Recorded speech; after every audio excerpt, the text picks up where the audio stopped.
Good afternoon. All right, we're going to start. We have the PowerPoint presentation, so just follow along. We'll mention quite a few things here today.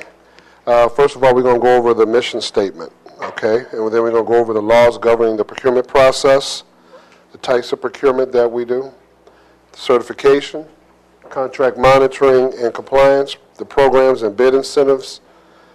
Hold up, let's see if we can go to the next one so you can see all those. All right, navigating the DPS website, and then we'll have a question and answer period, okay? All right, but first of all, we're going to go into what the mission statement is.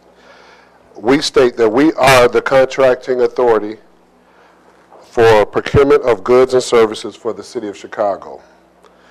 We pledge to work together as a team and with our customers to guarantee an open, fair, and timely process by establishing, communicating, and enforcing superior business practices, integrity. Public trust and the law are our guiding principles. Now, we're going to go now to the laws that's governing our procurement process. It's called the Municipal Purchasing Act, and this the state statute that governs the city procurement practices.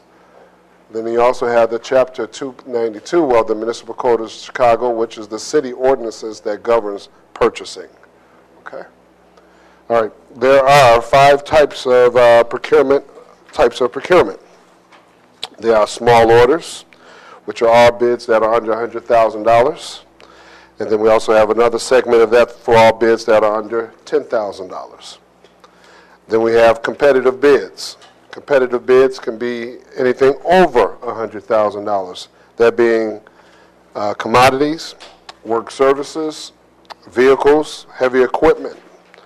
Aviation has these as components as well. The next 2 are for professional services, which are the request for proposals and the request for qualifications. And the last one is more construction related, is the job order contracts. So that's what JOC stands for. Now, as I just mentioned, for small order, this is for procurements of goods and or services that are under $100,000. Let me go to that page.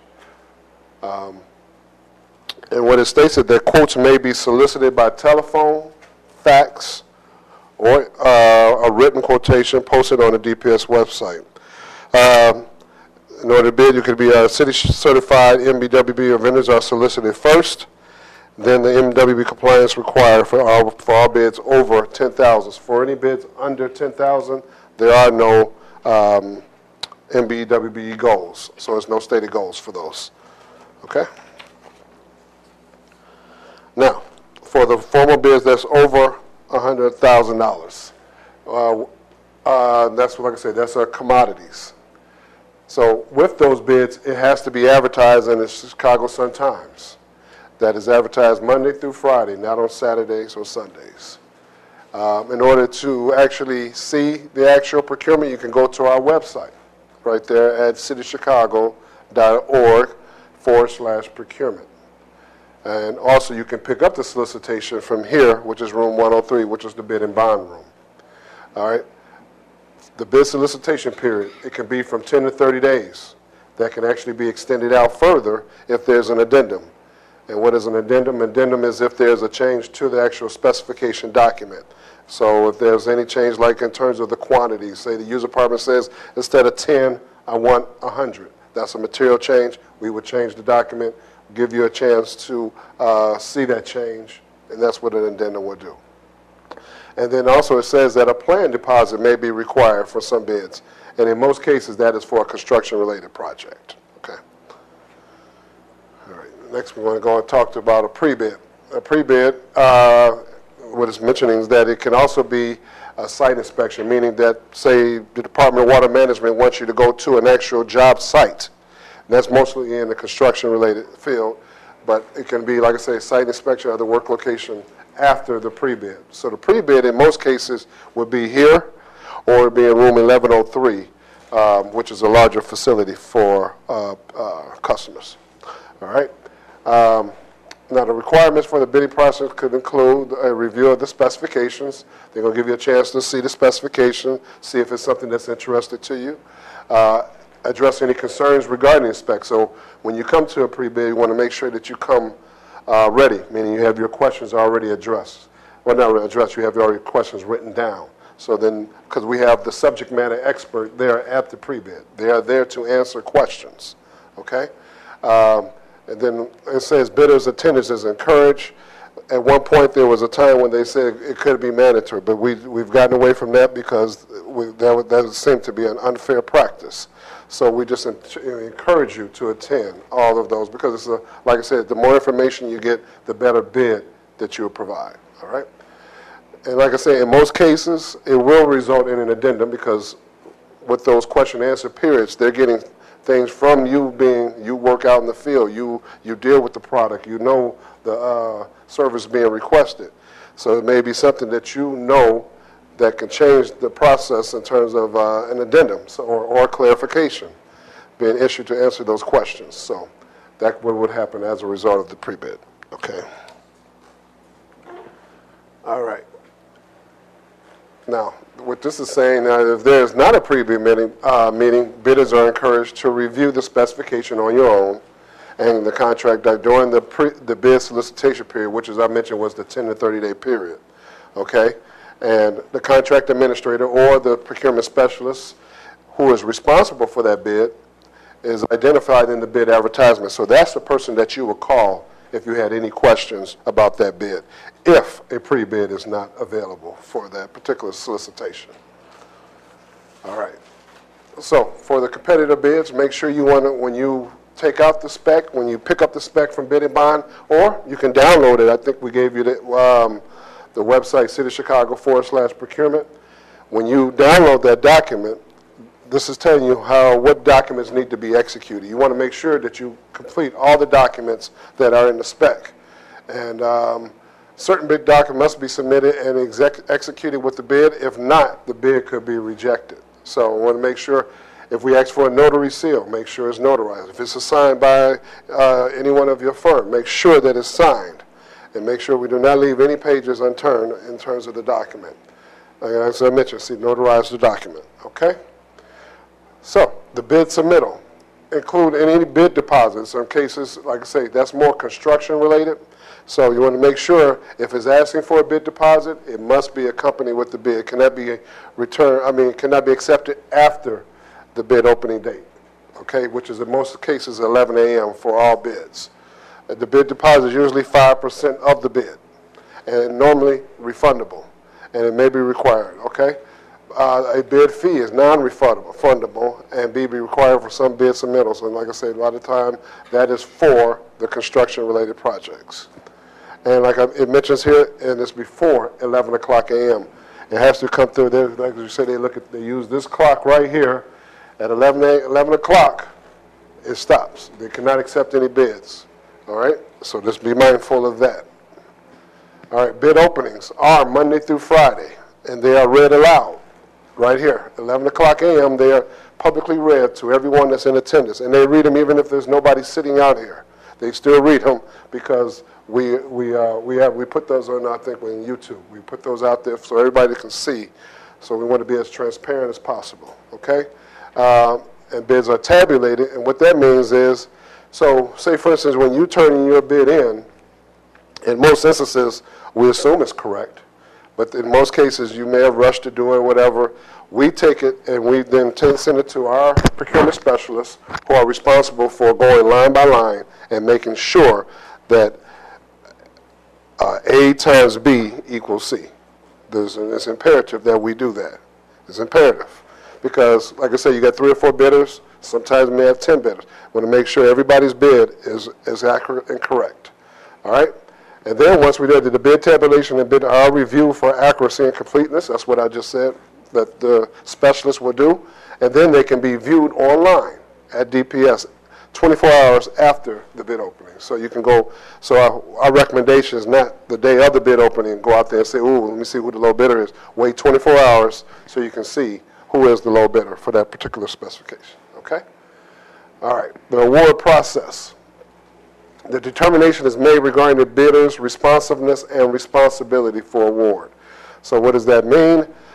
Responsiveness means when you turn in your bid to the City of Chicago, we meaning DPS or the specialist, may request documents from you to move your bid forward for award. So say, for instance, we ask for an insurance document. If it takes you 3 weeks, 4 weeks to get us that bid document, the insurance, then that's a case of you being non-responsive. And then there's a case where that bid can be rejected. We have the right, then we reject it, then we go to the next bidder in that case.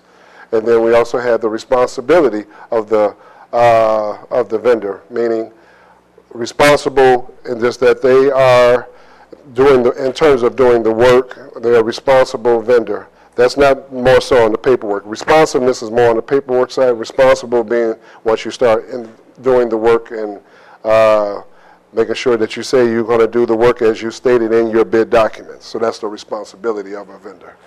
But the recommendation of award, that is then done by our user department. Now we have roughly 33, I'm going to say about 35 departments we're responsible for. Meaning we at procurement are the funnel, all the departments funnel all their work to us. We then put that work out for bid. And then once those bids come in, then when we send the bid tabulation to the user department, and they are the one that give us the recommendation of award. They are the one that vets it. They make sure that the vendor is saying he can do this, and they make sure. They check the industry practices. If the vendor says he can do it for $20, and we found out the user department says it's usually $50, then they'll ask for further clarification from that vendor. They don't just say, okay, yeah, we'll take it, because we don't want it to be a case where a vendor cannot be responsible once they get the contract, meaning they can't perform. We're going to make sure they can perform at the price that you're given in the actual bid document. Okay, so that's what happens with the recommendation. Then acceptable bids are packaged, meaning that we take all the documents, as a specialist will, and then we will put them in some type of form to be submitted for approval. So you got the comptroller that must approve it. Then it goes to our chief procurement officer, then the mayor. So you got all those layers of signature that must happen for that document. Okay. All right, and number 5 is more for a construction-related project, a performance and payment bond. And then the insurance and funding agency concurrence, meaning that's like an IDOT. Say, for instance, the work is done on an expressway, and the IDOT or the state is a part of that process. They have to concur on the construction end of things. So they will give an IDOT concurrence. And so we cannot move forward until we get the IDOT concurrence. And then number 6 is just saying that the contract award to the lowest response. So you don't necessarily will get a contract because you're the lowest bidder. We want to make sure you're responsive and responsible bidder, meaning all the city specs. Okay? All right. Now, the request for proposals, as I mentioned earlier, is more of a professional services. It's a method to solicit proposals to implement a new project using professional services. So something maybe in the insurance, something in financial, something along those lines. And it's used when the city doesn't have an in-house technical expert or resources to implement those projects or services. Okay, and the RFP defines project objectives and scope of services, but it doesn't detail every aspect of implementing the project. That's where the vendor needs to add input or how he would implement those services. And that's what a request for proposal will do. It requires detailed evaluations of the proposal by an evaluation committee based on the criteria stated in RFP. So all RFPs will state how the evaluation committee is going to evaluate each firm. And low price is not only the factor. This is a case where the qualifications or the vendor that proposes the best solution to this project, that's who gets awarded this. And this can be a case where you have multiple vendors as well. So, an award is awarded to the highest rated, meaning so you have an evaluation committee, they are awarded to the highest rated and ranked respondents. Okay. Now, the request for qualification is not a proposal-based qualification. This is just saying, so we have 10 vendors that want to do a particular project, say for Department of Transportation. We would solicit those qualifications from those companies, like we ask for their workforce, we ask for their financials, we ask for any legal actions against that company. These are all the things we ask for in terms of a RFQ. And then the city qualifies the companies to build a vendor pool. So say, for instance, we would build a pool of 10 companies to design, what is used, Lakeshore Drive. We want 10 companies to design Lakeshore Drive. So from that pool, each time they got a little scope, they'll send it to the pool. That pool will send back their pricing and who they will utilize for that project. And then the committee will determine, okay, this company, not only by price, as I mentioned, but they have the best qualification to do this portion of the work. Then that company will go do that portion. Then the next portion, and so on, all the way until it's the completion of the project. And as it says here, see, for A&E RFQs, there is no cost proposal on the initial when you first request for the qualification. The fee schedule is negotiated later as the part of their master agreement. So like I said, when we had Lakeshore Drive, when we sent it out to the pool, then that's when they asked for a fee proposal of how much will you charge to do that portion of the work, okay? And then it can be negotiated at that time. And like I said again, it's most commonly used for A&E design contracts, okay, and certain categories or consulting, okay. All right, the job order contracts, like I said, that's mainly for a construction-based contract. And JOC is a firm, fixed-price, competitively bid, indefinite quantity contract specifically designed for each department's construction program. It is a method used to solicit qualification from companies who possess a high degree of technical expertise and knowledge in a specific discipline. And then the method is used to accomplish small to medium-sized projects. So instead of bidding every small or medium construction job, they develop plans and technical specifications, and the departments can use the JOC. Now, general contractors are solicited to respond to an advertised JOC specification, which contains a unit price book, and various construction tasks are within that task book, with the description, unit of measure, and unit price for each task. Okay? And with that being said, the award to the general contractor offering the most favorable adjustment factors against the price book. Now, they have a JOC workshop as well, so if you're really interested in that type of work, they'll really go in depth into how do you use those adjustment factors and how does that get calculated and all that. And then the value of the JOC contract depends upon the departmental needs and the budget. Okay? Okay. I don't know if anyone was here for the certification, but I'm going to go over the 5 types of certification. You got the MBE, which is the minority-owned business. You got a WBE, which is a women-owned business. Then you got the BEPD, which is the business enterprise owned by people with disabilities.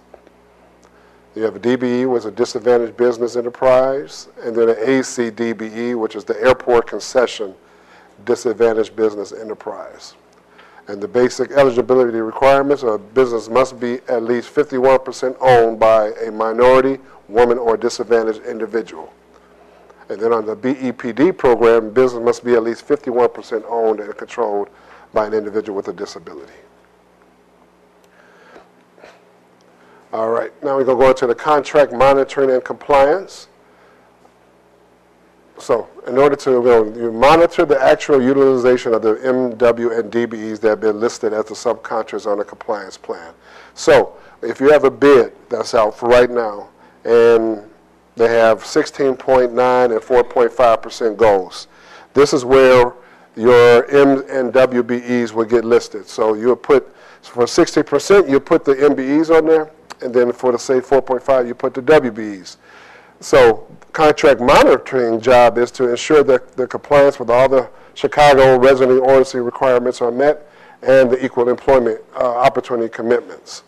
So with the Chicago residency ordinance, contracts must be estimated at $100,000 or more and funded by the city of Chicago.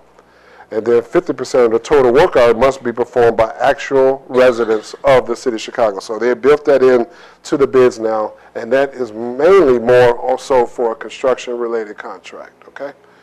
And then for the equal employment opportunity, in order to promote equality of opportunity for minority female personnel in city-funded construction projects, An award criteria determination, which is a canvassing form, it must be inserted into each contract specification that is estimated at $100,000 or more.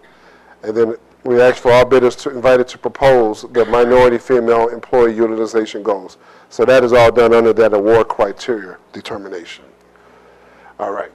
Ways to achieve the compliance, either the primers and MBE, WBE, or DBE, or they could be a joint venturing with MBE, WBEs, or DBEs, or they could be subcontracting a portion of the work to one or more MBEs, WBEs, or DBEs, and or the purchasing materials that are used in the performance of the contract from one or more MW or DBEs. All right, so the reporting requirements. The prime contractors, or the person who actually bidding on the actual bid, is responsible for submitting, after award of a contract, the monthly contractor payment certification forms. So that shows that whoever, if you are a sub on another vendor's contract, it is their responsibility to pay you as a vendor on that contract if you are the MWB. And this is what they'll use, the monthly subcontract payment certification form. And they'll submit that to us, meaning the contract monitoring compliance unit. And also, they also have responsible for the weekly certified payrolls and also the waivers of any liens. Okay? All right. So let me go over the programs and bid incentives. So we have programs for, it's called the SBI, the Small Business Initiative Construction. We also have a program for Diversity Credit Program, and then we have a Mentor Protege Program. All right, so in the bid incentives, we have for small business enterprise, a veteran-owned business enterprise owned by people with disabilities, city-based manufacturers, city-based businesses, apprentice utilization, and alternatively powered vehicles. These incentives are found in each of the specs that we put out for bid. So I'll just pick one. If you are located within the city of Chicago proper, the city-based business, you can fill out an affidavit. And what it does, it could lower, say your bid 2%, it would just lower it to make you seem lower than what your bid is. So say, for instance, if it's a 2% threshold, meaning the next bidder is you're neck and neck, and the other one is out of, say, Rockford, and you're out of Chicago, then that could be the break that you could win that bid because of that 2%, okay? So that's, and like I said, all the other ones too, like if you have alternatively powered vehicles and all the other different types of the small and the business enterprise, so city-based manufacturer, if you have any of these incentives, you can apply for those in your spec, and then we as specialists will look at it to make sure, and then you can apply those incentives, okay? All right. Now, on the DPS website, these are the things you can actively check for. Awarded contracts and modifications. Say, for instance, you're interested in any of the type of businesses business we've awarded to. You can go onto our website and see all awarded contracts and modifications. You can see all payments that have been made to those vendors. You can see all the bid tabulations. You can kind of see where the pricing has fallen. You can see all of our weekly bid opportunities. And that is updated every month. We have all the bids, and then they post that, and then you can see what's coming out for the next month. The searchable MWB directory, if you say you wanted to look for firms to add to your spec or to your plan, you can look on our searchable MWB directory and make sure you can find firms that way. The bid incentives, and also regulations, and then, of course, the bottom one is that website, the cityofchicago.org/procurement. All right, so this is now just giving you a little insight of when you get into that website, how do you look for what you're looking for. See, the first one says the vendor information. If you want to go in there and pull up any particular vendor you want to interest in, you can click on where it says vendor information, and then it'll take you through to a search field. Make sure you know the name, proper spellings, things of that nature. The disclosure, the bid tabulations, you can click on bid tabulations, but you got to have useful information. You can't cannot give it the right information. You got to know the spec number maybe, or the contract number of the contract you're looking for. So you got to do a little research in knowing what numbers. But if you just want to look at all the bid tabulations, they're there for you to view. The opportunity takeout list. That is for you to look and see, I want to find out who else is bidding this. Who's my competition? That's what that's there for. You can say, okay, these firms are some, and those are only the firms that actually let bid and bond know that they have taken out the spec, okay? Or they've come here and they give their business card. That's how we know, that's how we build that opportunity takeout list, okay? So if any of you was to go online today and you download the spec, it's up to you to call bid and bond and tell them, yeah, I took out that spec. Can you add me to your takeout list? So, but I mean, that's a way of other vendors then contacting you and say, hey, if you need me as an MBWBE, they will solicit you in that way. And like I say, also we talked about the payments and any subcontractor payments. You can go in here and find out who was paid and who was not paid on a particular contract. Okay? This is kind of just going into, here's now the search field. I just mentioned that, say, contracts and award. Here's the search fields. Like I say, you want useful information because it doesn't populate for you. You have to go in there and say, put the vendor name, or you got to put the contract number that you're interested in. Department name, you can select, say, Department of Transportation, and hit search. You should see all the Department of Transportation contracts. Or you can even give a search field, original award amount, a dollar value, or you can put a date format in there to see, I want to see what was awarded all of 2016. You can do that, and then hit the search field. The next field is, so this is a case where they put 4848, and then there's the PO does come up, and it gives you the name, the value of the award, it tells you the vendor name, and it tells you what was the name of the actual service that was awarded.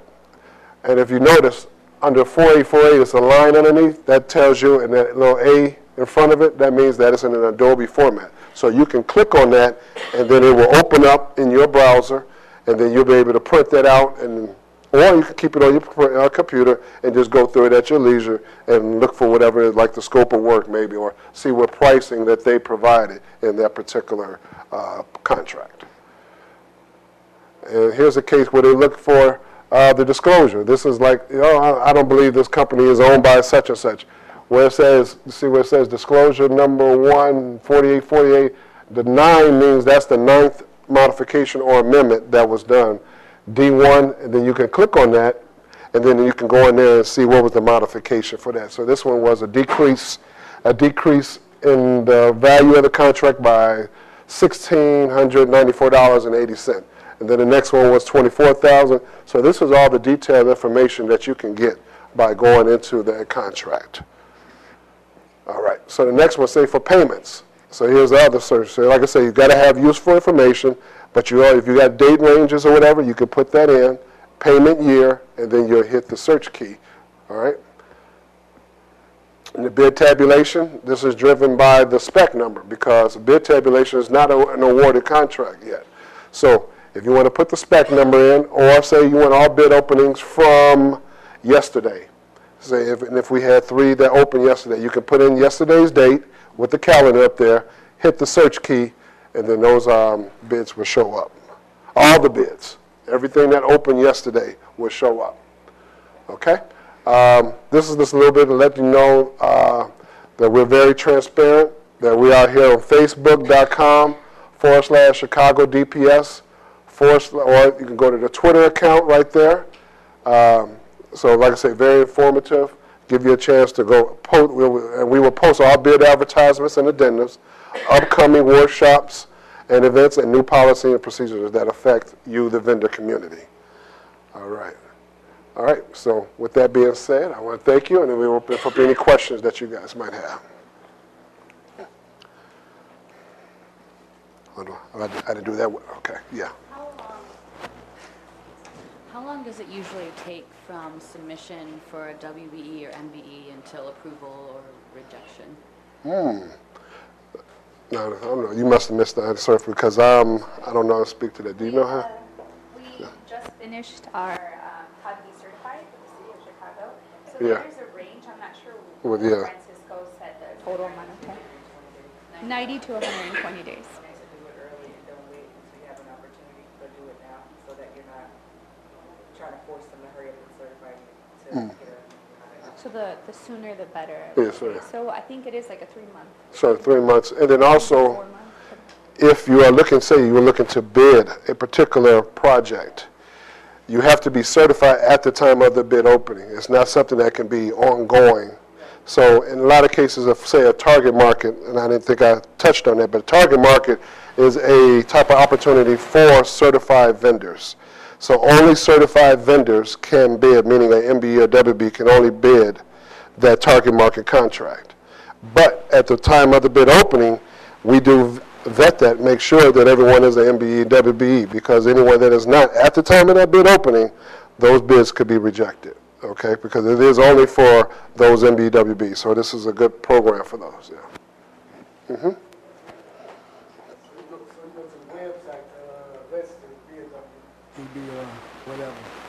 To register to be a WBE? You can start there. You can, we probably, We have an online application process, so it's through the C2 system where you would go in and start your online application to be certified. yeah, okay. All right. Any other questions? Too broad, maybe ask later on. Okay. All right. All right. That's it. All right. I appreciate everybody coming out. Thank you so much. Huh? Can I ask my question now? Oh, I thought you had a question?